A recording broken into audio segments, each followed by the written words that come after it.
For 43 years, the town of Glenroy, Minnesota, lived with an unsolved murder and an unspoken fear.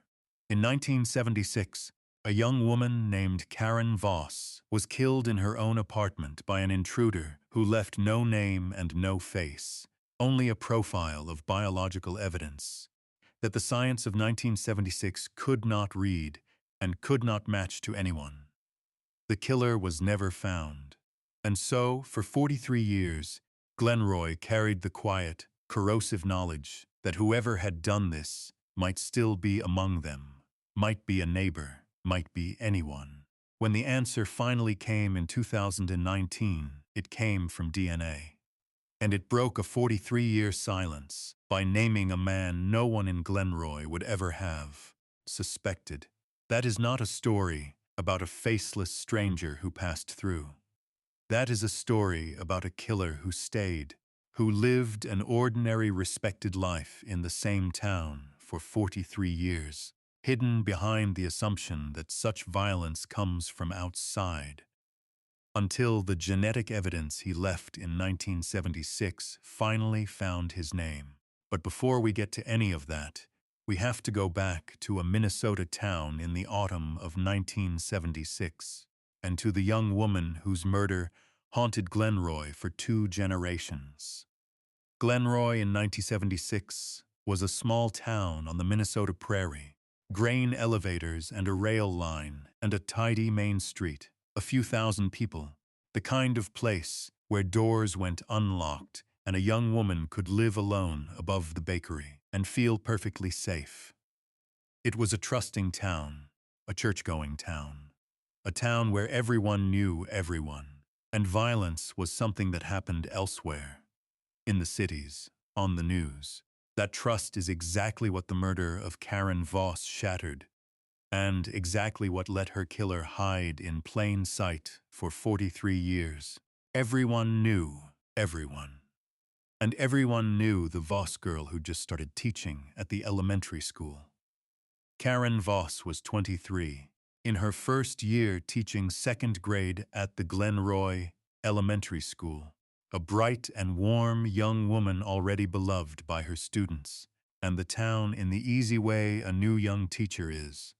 She'd grown up 2 towns over, the daughter of a hardware store owner come to Glenroy for the teaching job fresh out of college, and rented a small apartment above the bakery on Main Street, where the smell of rising bread came up through the floorboards every morning before dawn. She was engaged to be married the following summer to her college sweetheart, and her evenings were full of wedding plans and grading and the small, bright business of a life just getting started. She had a wide circle of friends and a family who adored her, and Karen had one small habit her friends knew her by. She'd hung a little brass bell on her apartment door, a cheerful tinkling thing, so she'd hear anyone coming in. And she'd laughed about it, the safest town in Minnesota. And here she was hanging a bell, a young woman's almost joking gesture toward a caution that seemed, in Glenroy, entirely unnecessary. That bell and the false sense of safety it stood for would haunt the whole town for 2 generations. On a night in October 1976, an intruder entered Karen Voss's apartment above the bakery and killed her. And Glenroy's trust in itself died with her.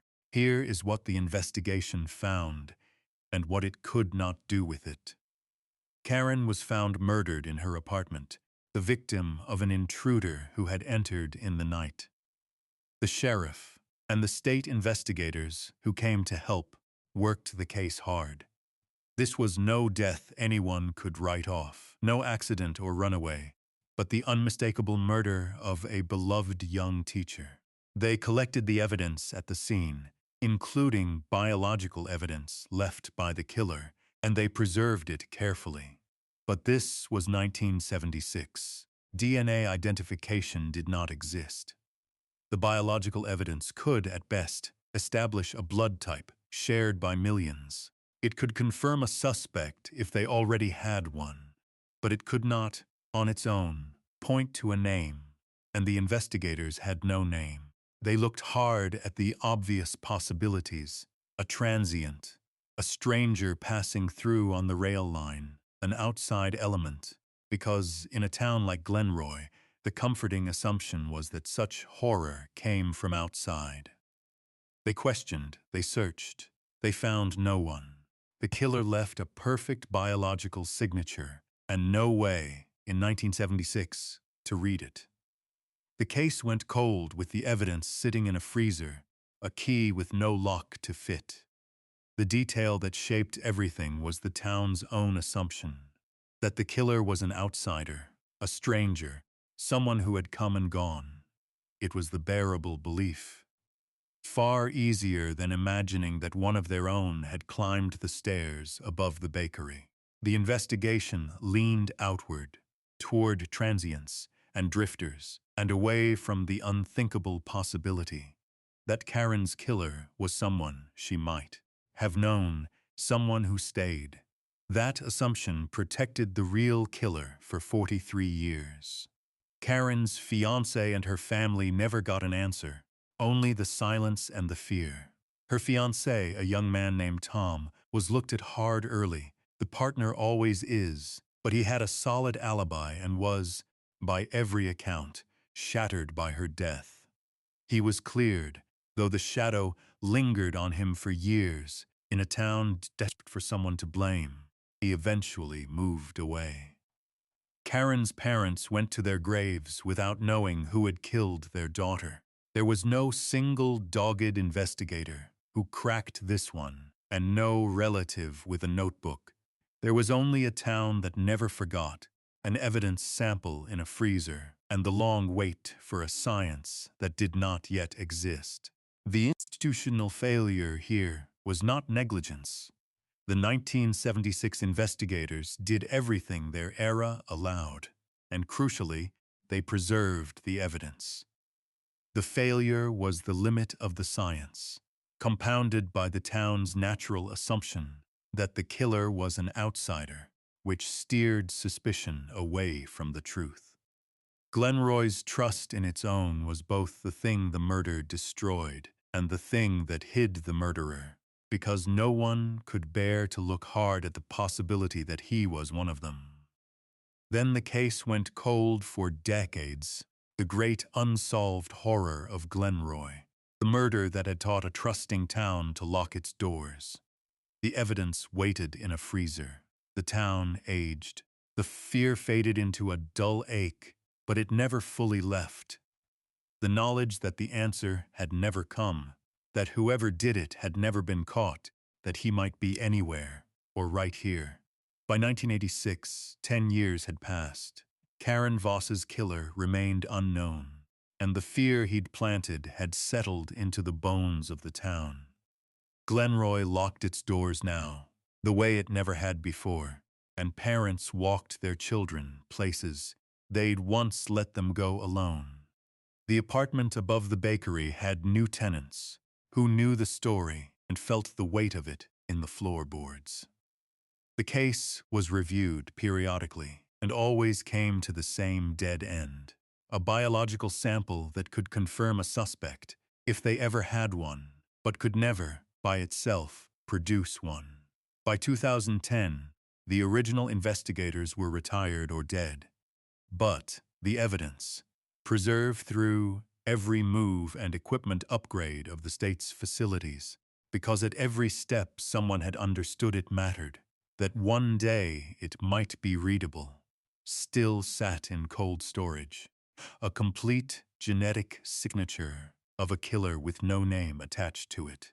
And the science was finally catching up to what that evidence held. DNA profiling had matured into a routine tool. The national databases had grown enormous, and a new technique, forensic genetic genealogy, had begun in just the past few years to solve exactly the kind of case Karen Voss's had always been. A pristine unknown sample, no suspect, a trail gone cold for decades. Glenroy didn't know it, going about its careful, door-locking life, but the long silence around Karen Voss's murder was finally running out of time. Every case we cover on this channel represents weeks of digging through records, court files, and the lives of people who deserve to be remembered. If you want us to keep telling these stories the way they ought to be told, take a second to like this video, subscribe, and let us know in the comments where in the world you're watching from. It honestly is what keeps this channel going. Now, let's get back to Karen. The 43-year silence broke when the DNA finally spoke.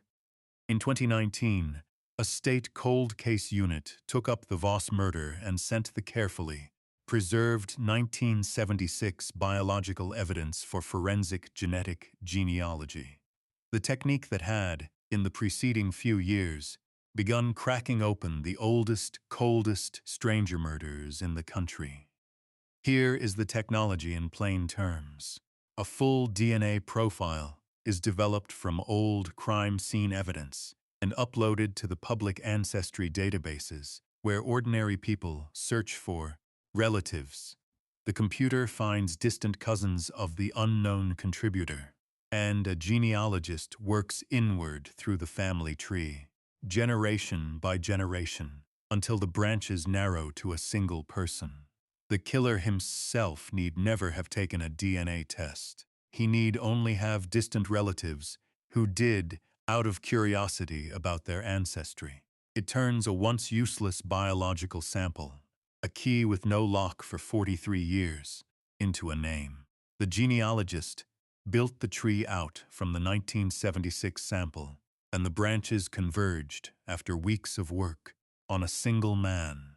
And when the cold case investigators saw the name the DNA pointed to, even they were taken aback. It was Reverend Wallace Brant. In 1976, Wallace Brant had been a 28-year-old assistant pastor, newly arrived in Glenroy, a clean-cut young man of the church. And in the 43 years since, he had become the town's most beloved and trusted figure, the longtime minister of Glenroy's largest congregation, the man who had buried the town's dead and married its couples and comforted its grieving, who had, with a terrible irony no one yet grasped, presided over memorials for Karen Voss herself, counseled the frightened town in the years after her murder, and preached about evil and forgiveness for 4 decades. The arrest nobody in Glenroy would ever have expected was the arrest of the man they trusted most. The DNA was a lead, and the confirmation was absolute. A discreetly obtained direct sample from Wallace Brant, a discarded item, was tested against the 1976 crime. Scene evidence, and it was a direct match, a statistical certainty. The man who had left his DNA in Karen Voss's apartment the night she died was the Reverend Wallace Brant. He had not been a stranger passing through. He had been newly in town in 1976, an unknown young man not yet woven into Glenroy's trust, and he had killed Karen Voss, and then he had stayed and built across 43 years the most trusted life in town, the perfect hiding place, behind the collar and the pulpit and the assumption that such a man could never be such a thing.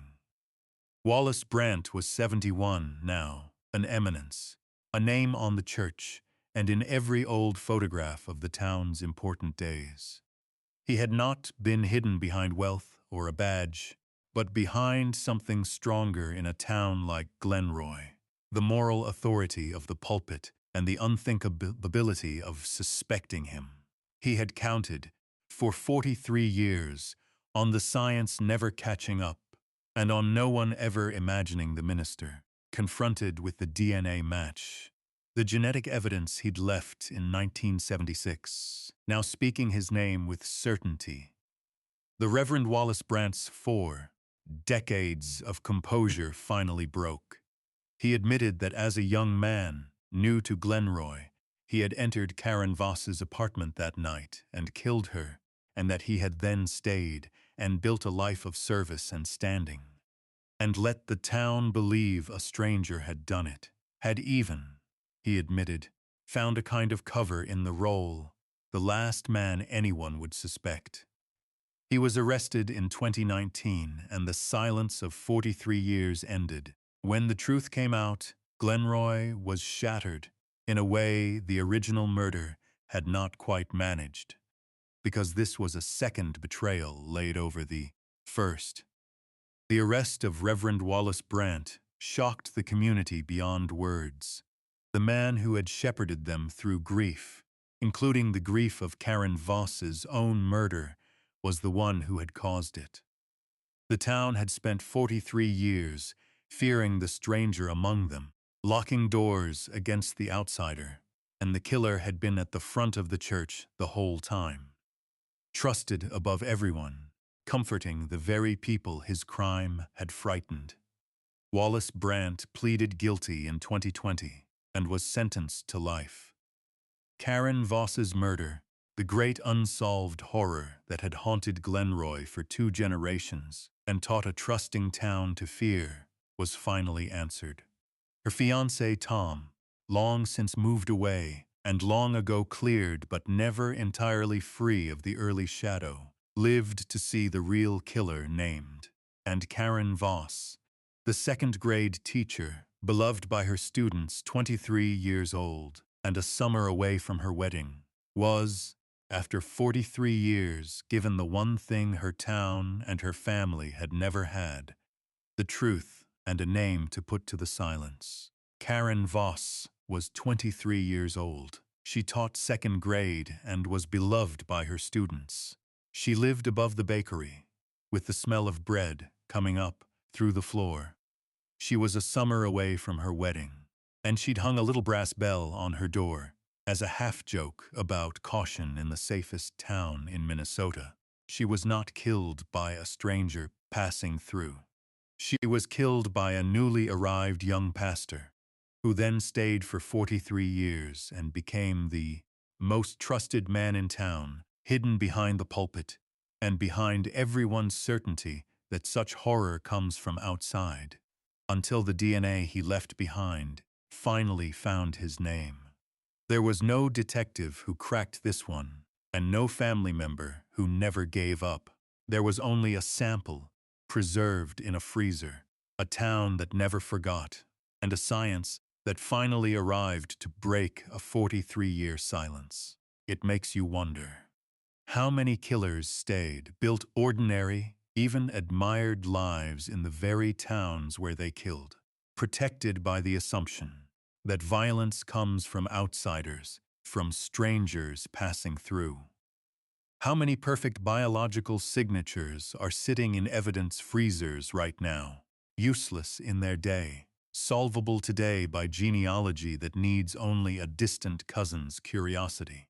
And what does it do to a town to learn that the man who comforted them through their darkest grief was its cause? Tell us in the comments.